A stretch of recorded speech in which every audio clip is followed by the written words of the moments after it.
Hello, I'm Kelsey Creveling with the Consultants Counsel, and today we're going to chat about communication formats and when to use what tool for what type of communication. So in today's day and age, there's a lot of different ways that we can communicate with each other. We can communicate in person when we're in the same place. We can pick up the phone and call someone. We can send a text message. We can send an email. We can schedule a meeting to hop on a conversation. We can also use inter-team messaging applications to interact as well. And what type of format is going to be best based on the type of interaction and communication that you're trying to render. When you're in the middle of your workday, having lots of means of communication, while wonderful, can also be overwhelming, and not all forms of communication are meant for each venue. So how to know what to use each type for so that you can be successful at quickly interacting with your peers and colleagues and clients so that you get what you need when you need it and you're communicating professionally.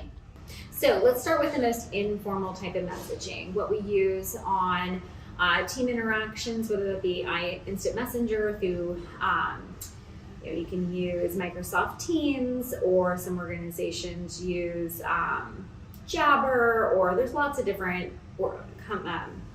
software companies that offer messaging capabilities. Slack is frequently used as well. I generally like these if you are working with a very specific team that is part of your organization and you are needing to rapidly communicate with others within your organization. The challenge with these apps is that they also, though, depend upon your instantaneous focus on the application. So it means you have to kind of be necessitated to be right in front of your computer all day long, working on different things. And so while yes, it can generate rapid communication, it's generally much more casual in tone. And if you're not somebody who is always in front of your computer, that becomes more difficult. So really good for project teams where you are spending a lot of your time in front of your computer and you're kind of always on during the workday. However, if you're somebody who is frequently traveling, you are in client meetings, you're not able to be kind of taking those instant messages, it can actually be very distracting and can pull your focus away from the things that you're trying to work on at hand. If you're needing to consciously create materials, collateral, then I tend to find it actually very distracting. So something to keep in mind as you're dealing with those type of interactions of, A, what are the expectations of the organization that you work for? Do they have an expectation that you be online in a certain capacity during certain times of the day, and that you be very responsive to those kind of immediate interactions? They are much more casual in nature, and as a result, I think people oftentimes tend to drop their level of professionalism on those different channels. And so that's something to just be mindful of as well, is ensuring that while it might feel a little bit more casual, you're still maintaining your sense of professional decorum, because your company that you work for can still see all of your communications. And so you just want to make sure that you're continuing to remain professional and appropriate and considerate of those that you are communicating with in that type of channel. In addition, those type of channels also offer options where you can mark yourself as do not disturb or out of office or away, so that you're not getting constant frequent pop-ups. And I definitely recommend utilizing those functions if you're going into important client meetings, etc., because it's just as distracting as having a smartwatch that's going to be popping up with alerts all the time. And the people that you're interacting with are going to notice that you are not giving them the appropriate focus that's necessary, because your focus is constantly being pulled away. And so while those applications are very beneficial for rapid communications, I generally like to tone them down or set them on silent, much like the notifications on my phone, when you're needing to be in a focused state. So just things to think about as you're utilizing those in-house instant messaging applications. All right, so moving on in terms of level of communication and the type of utilization for it, text messaging. So text messaging is actually a regular occurrence in the business world. I use it frequently with clients and with coworkers. I find it to be extremely helpful for rapid communications when you need a response on something, but you don't need it to be instantaneous. But it also doesn't need to be as formal as an email communication. It can be just a couple of words, or it can be a quick summary or a quick recap, asking questions or needing to provide quick updates. I also generally like text message communications throughout my workday because I'm always on the go. So whether it's I'm running through airports, or I'm running around town to different client and vendor meetings, or I'm just needing to navigate, just different commitments, I always have my phone on me, but that doesn't mean I'm always logged into one of the instant messaging apps, whether it be Slack or something else. Whereas text messages are right native in the phone, and they're very easy to rapidly respond to.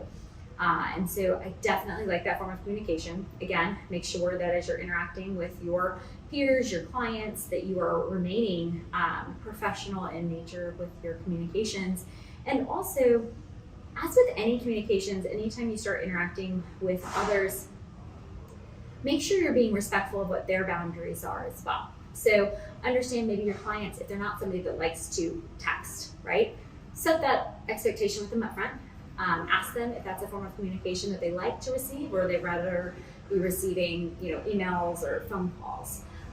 Or if you've got team members, do we text with each other, or do we have, a different form of communication? Every team, every person is going to be different, and you'll find what works best to solicit the responses that you're looking for. I've learned through the years that there's certain people that text messaging is the only way you're going to be able to get a response from them, because they're too busy to be able to answer the phone. They're constantly in meetings. They're way inundated with email communications. They're not going to get back to you in a timely manner, but if you can just quickly text them, you can get what you need. So that is something to start to flush out as you're interacting with others and asking what their preferences are for their communications. But as always, make sure that with those communications through text messaging, you're continuing to remain professional. All right, so when to pick up the phone? I generally like to call for urgent issues. I don't like to use it just for casual communications, because you're necessitating someone's actual and immediate attention.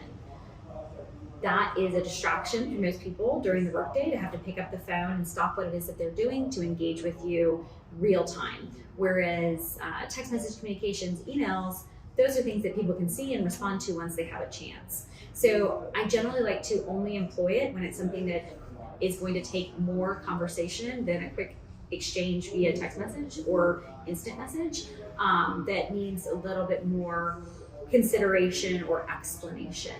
In addition, when dealing with escalations or challenges, those are certainly things that I also like to make sure that not only am I maybe placing a phone call to notify the person that I'm interacting with, like, hey, there's something that we need to have a conversation about, but then I'm following up with an email that outlines the specifics of what maybe is occurring or that I need to have documented.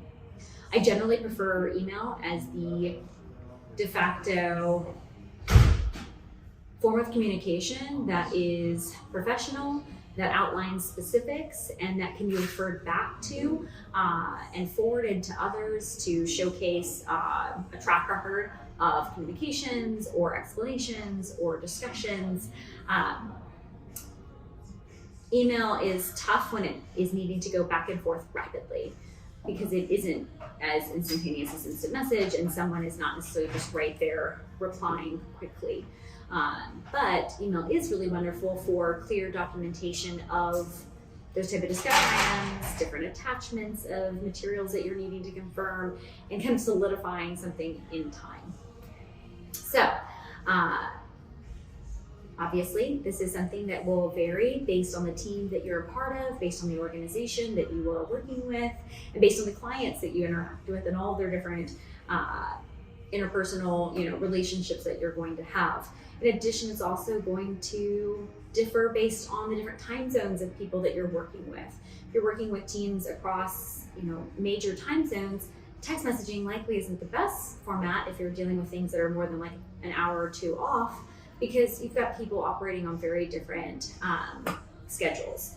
So if you're dealing with people in Europe or in Asia, they're going to be operating on a very different schedule than you are. And as a result, then instant messages isn't going to be as flexible and easy either because they're not going to be on the other side of it. Whereas email can be a much easier form of communication. Whereas, if you're dealing with somebody and you're both traveling, you're both kind of all over the same geographic location, texting might be the main way you're able to communicate because you're not really having much time to get on the phone to talk, and you're caught up in a lot and you're not checking emails as regularly. So these are just things to get familiar with and flesh out and feel based on the teams that you're working on and based on your own personal communication styles and preferences. But regardless of what formats you end up engaging with and employing, just make sure that amongst all of them, you're continuing to respect the boundaries and the professionalism of the clients and the organizations that you work with.